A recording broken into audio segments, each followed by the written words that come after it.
आया जो NDPS act लगाया गया था ना एल्विस यादव के ऊपर, उसको नोएडा पुलिस ने अभी हटा दिया एंड वो एडमिट करते हैं कि वो जो क्लेरिकल मिस्टेक था। also गाइस मैं फिर से रिकॉर्ड कर रहा हूँ, एक न्यूज आ रहा है कि एनडीपीएस एक्ट को हटाया नहीं गया एल्विस यादव के केस से, सिर्फ सेक्शन को चेंज किया गया है from cannabis to psychotropic substance. And ये जो सेक्शन है ये भी नॉन बेलेबल ही, तो एल्विस यादव का बेल मिल पाना थोड़ा सा मुश्किल है ना कल के दिन भी। ऑल्सो एल्विस यादव के लॉयर ने एल्विस यादव का बेल से रिलेटेड एक अपडेट दिया ना, आप देखिए की है कि कल पुलिस ने कुछ धाराएं बढ़ाने के लिए ऑनरेबल कोर्ट में एप्लीकेशन दी थी, वो बढ़ाई गई हैं।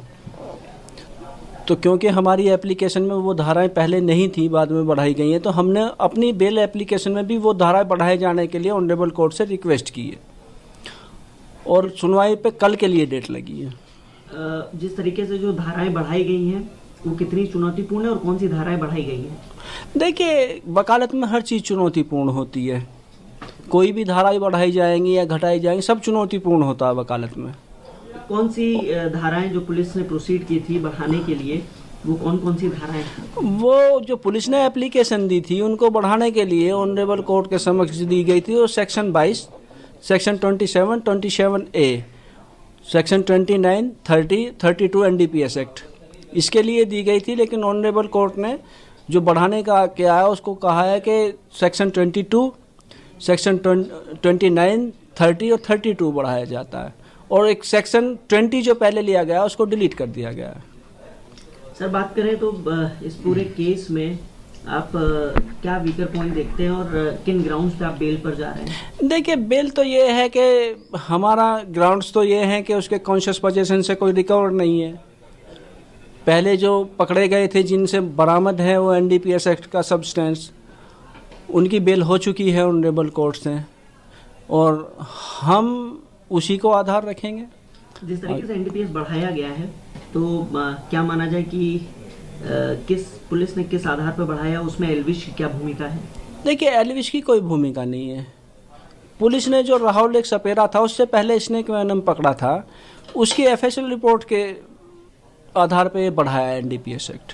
एफएसएल रिपोर्ट क्या कहती है? आपने एफएसएल रिपोर्ट देखिए, एफएसएल रिपोर्ट हमें देखने के लिए नहीं मिली है, लेकिन पुलिस ने जब अपना पक्ष ऑनरेबल कोर्ट के समक्ष रखा था तो उन्होंने कहा था कि इसमें मॉर्फिन के तत्व पाए जाते हैं जो एनडीपीएस एक्ट में कवर होता है। उन्होंने एक मीटअप रखा था बहुत बड़ा, जहाँ पे हरियाणा के ex chief minister Manohar Lal Khattar जी भी आए थे। उन्होंने कहा भी था कि अगर एल्विस आगे बढ़ेगा तो देश आगे बढ़ेगा करके। इसके बाद जैसे ये सांप के जहर वाला केस सामने आया, काफी सारे लोग उनको क्रिटिसाइज करते बोलते रहते ना कि मनोहर लाल खट्टर जी कैसे इन्फ्लुएंसर से मिले। तो इसी ऊपर रिसेंटली मनोहर खट्टर अरेस्ट होने से पहले रिएक्ट करे थे, बता दूं, जब सांप के जहर वाला केस चल रहा था। उन्होंने कहा मेरा और एल्विस का कोई पुराना परिचय नहीं है, हमने 15 मिनट तक स्टेज शेयर किया था, हमें तो ये पता लगा था कि वो व्यक्ति नशा मुक्ति अभियान में भाग लेने के लिए तैयार है। इस काम के लिए मैंने उनकी प्रशंसा की एंड मैंने उनसे कहा कि अगर इस अभियान में एल्विस यादव काम करेंगे तो मेरा उन्हें समर्थन है। और जब ये केस सामने आया तो उसके बैकग्राउंड में मैंने कोई रुचि नहीं ली है, जो कुछ भी बताया जा रहा है अगर वो सच है तो गलत है, इसलिए उसके हर काम का समर्थन ना मैंने कभी किया और ना मैं करूंगा। तो चलिए अगली अपडेट के बाद में एमएस धोनी के बारे में, तो एमएस धोनी ने स्टेप डाउन कर लिया as captain of CSK. Yes, इस बार एमएस धोनी कैप्टनसी नहीं करेंगे ना सीएसके के लिए, उनके बदले ऋतुराज गायकवाड़ को कैप्टन बना दिया गया। तो चलिए अगली अपडेट के बाद में उत्तर प्रदेश के एक बहुत ही शॉकिंग न्यूज के बारे में, जो कि अभी काफी ज्यादा वायरल हो रहा है। तो ना एक बार्बर जिसका नाम था साजिद, जो कि 22 साल का था, वो ट्यूसडे इवनिंग को एक घर में घुसता है एंड 11 साल एंड एक 6 साल के बच्चे को मार देता है। वो बार्बर का जो शॉप है ना वो 2 बच्चों के घर के सामने, रात के 7:30 बजे वो घर में घुसता है एंड विनोद सिंह जो कि 2 बच्चों के फादर थे को गौतम बुद्ध नगर को डिस्ट्रिक्ट कोर्ट में पेश कर दिया गया है। जी हां दोस्तों, लाइव अपडेट हम आपके सामने लेकर आ रहे हैं। जमानत पर सुनवाई चल रही है। एडवोकेट यहां पर एल्विस यादव के वकील का मानना